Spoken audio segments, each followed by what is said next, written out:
Assalamualaikum warahmatullahi wabarakatuh. Alhamdulillahi rabbil alamin. Wassalatu wassalamu ala asrafil anbiya'i wal mursalin Sayyidina wa maulana Muhammadin wa ala alihi wa sahbihi ajma'in, amma ba'du.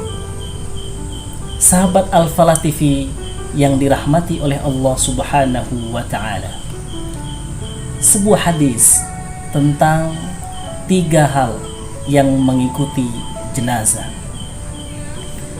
diriwayatkan oleh Imam Bukhari dan Muslim di dalam kitab sahihnya dari hadis Anas bin Malik radhiyallahu anhu bahwa Nabi Muhammad sallallahu alaihi wasallam bersabda, An Anas bin Malik radhiyallahu anhu anna Nabi sallallahu alaihi wasallam qala yadba'ul mayyita thalathatun ahluhu wa maluhu wa amaluhu fayarji'u ithnani wa yabqa wahidun yarji'u ahluhu wa maluhu wa yabqa amaluhu.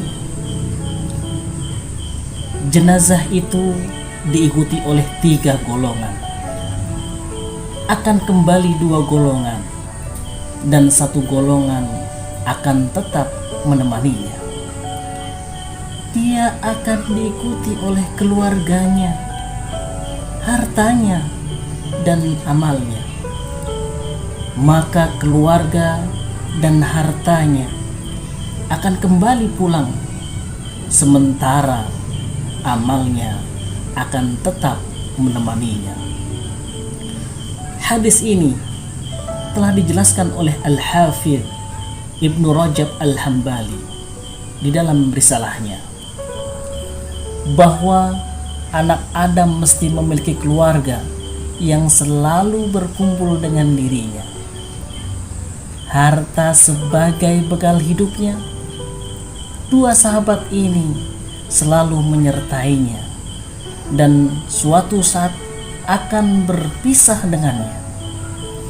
Maka orang yang berbahagia adalah orang yang menjadikan harta sebagai sarana untuk berzikir kepada Allah subhanahu wa ta'ala dan menafkahkannya untuk kepentingan akhirat. Dan dia mengambil harta itu sebatas kebutuhan yang bisa menyampaikannya untuk kehidupan akhirat. Adapun orang yang menjadikan harta dan keluarga yang menyibukkannya sehingga melalaikan Allah, dia termasuk orang yang merugi. Sebagai firman Allah subhanahu wa ta'ala, A'udzu billahi minasyaitonir rajim. Bismillahirrahmanirrahim. Ya ayyuhalladzina amanu la tulhikum amwalukum wala auladukum an dzikrillah wa may yaf'al dzalika faulaika humul khasirun. Wahai orang-orang yang beriman, janganlah harta-hartamu dan anak-anakmu melalaikan kamu dari mengingat Allah. Barang siapa yang membuat demikian, maka mereka itulah orang-orang yang merugi. Surah Al-Munafiqun ayat 9. Diriwayatkan oleh Muslim di dalam kitab sahihnya dari hadis Abi Hurairah bahwa Nabi Muhammad sallallahu alaihi wasallam bersabda, "Idza matal insanu qata'a 'amaluhu illa min thalathatin, shadaqatin jariyah wa 'ilmun yuntafa'u bih wa waladun shalihun yad'u lahu." Apabila anak Adam meninggal, maka akan terputus amalnya kecuali 3 hal: sedekah jariyah, ilmu yang bermanfaat, dan anak solih yang selalu mendoakan kedua orang tuanya. Jamaah Al-Falah TV yang dimuliakan oleh Allah Subhanahu wa Ta'ala, teman pertama adalah keluarga. Maka keluarga tidak akan memberikan manfaat apapun baginya setelah kematiannya, kecuali orang yang memintakan ampun baginya dan berdoa baginya seperti apa yang telah disebutkan sebelumnya. Bisa jadi keluarganya tidak berdoa baginya, sebab bisa jadi orang lain yang lebih jauh, lebih memberikan manfaat bagi keluarganya. Sebagaimana yang pernah diungkapkan oleh orang-orang solih, keluargamu sibuk membagi warisan yang telah engkau tinggalkan, sementara ada orang lain yang bersedih dengan kematianmu dan berdoa untukmu pada saat dirimu berada di antara himpitan lubang-lubang dalam tanah. Dan di antara keluarga itu ada yang menjadi musuh bagimu, sebagaimana firman Allah Subhanahu wa Ta'ala, A'udzu billahi minasyaitonir rajim. Bismillahirrahmanirrahim. Ya ayyuhalladzina amanu inna min azwajikum wa auladikum aduwwan lakum fahdharuhum. Wahai orang-orang yang beriman, sesungguhnya di antara istrimu dan anak-anakmu ada yang menjadi musuh bagimu. At-Taghabun ayat 14. Jamaah Al-Falah TV yang dimuliakan oleh Allah Subhanahu wa Ta'ala, teman yang kedua adalah harta. Maka dia tidak mengikuti pemiliknya dan tidak pula masuk ke dalam kuburnya. Diriwayatkan oleh Muslim dari hadis Mutarif dari ayahnya berkata, aku mendatangi Nabi Muhammad SAW dan beliau tengah membaca, bermegah-megahan telah melalaikanmu. Beliau bersabda, yaqulu ibnu Adam mali mali, qala wa hal laka ya ibna Adam min malik illa ma akalta fa afnaita aw labista fa ablaita aw tasaddaqta fa amdaita. Anak Adam berkata, hartaku, hartaku. Allah berfirman, apakah engkau memiliki harta, wahai anak Adam, kecuali apa yang engkau telah makan dan habis, atau engkau pakai lalu rusak, atau engkau sedekahkan lalu engkau berlalu membawanya, dan apa-apa selain itu, maka dia pergi dan ditinggalkan untuk orang lain. Maka seorang hamba tidak akan mengambil manfaat apapun dari hartanya kecuali apa yang dipersembahkannya untuk masa depan dirinya di akhirat nanti, dan menafkahkan harta itu di jalan Allah dan apa yang telah dimakan dan dipakainya, maka dia bukan bagian yang menjadi pemiliknya, dan bukan pula dosa baginya dalam pemanfaatannya, kecuali jika dia berniat dengan niat amal solih, maka dia akan diberikan kepadanya pahala secara mutlak.